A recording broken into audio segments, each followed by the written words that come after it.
안녕하세요, 임규명입니다.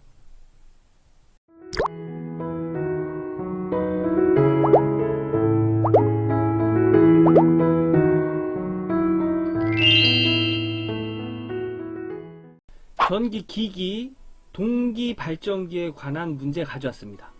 이 문제는 이해하려고 하면 이해하기 힘든 문제입니다. 그런데 공식만 외워서 풀면은 이렇게 쉬운 문제가 없어요.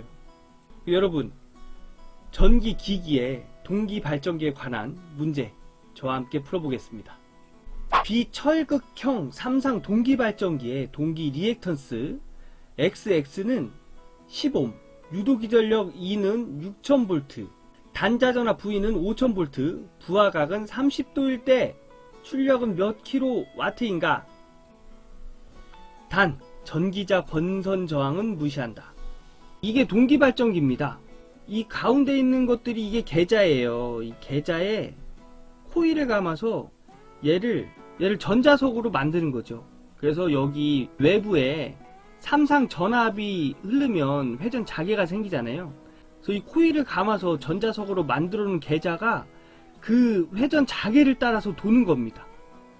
그게 동기 발전기예요. 그래서 회전 자개의 속도와 이 계자가 회전하는 속도가 같아요. 동기 발전기는.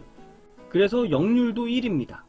단점은 뭐냐면 자기 혼자 스스로 돌질 못해요. 얘가 이 전기자에다가 삼상 전압을 넣어준 다음에 얘를 돌려줘야 돼요.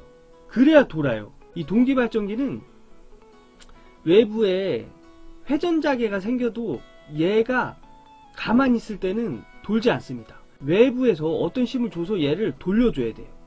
그때 돌아요. 그래서 이 영어가 제가 찾아보니까는 제동장치라고 하더라고요. 이 영어 뜻이. 이거는 처음에 회전할 때는 유도전동기처럼 삼상 전원을 인가하면 이 삼상 전원과 여기 흐르는 전류에 의해서 움직이는 힘이 생기죠. 그래서 그 힘으로 우선 돌려주고 최고 속도가 됐었을 때 전류를 끊습니다. 그때 얘를 전자석으로 만들어서 동기 속도로 회전하게 만들어요.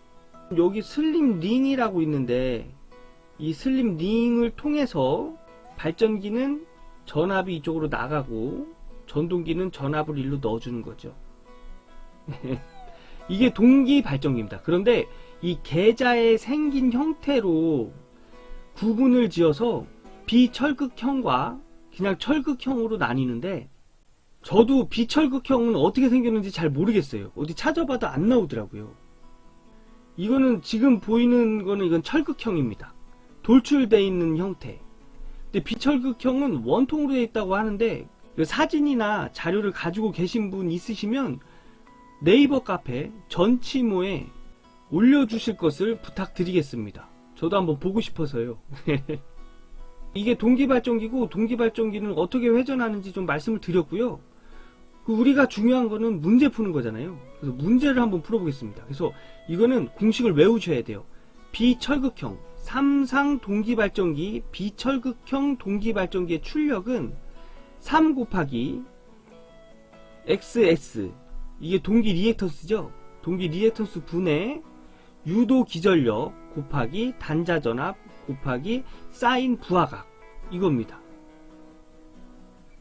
이게 단상이면 어떻게 될까요? 단상이면 이 3만 지워주면 돼요. 그냥 요것만 계산해주면 됩니다. 단상이면. 근데 지금 여기서 문제에서는 3상이라고 했죠. 그래서 3을 곱해주는 거예요. 자, 한번 넣어볼게요.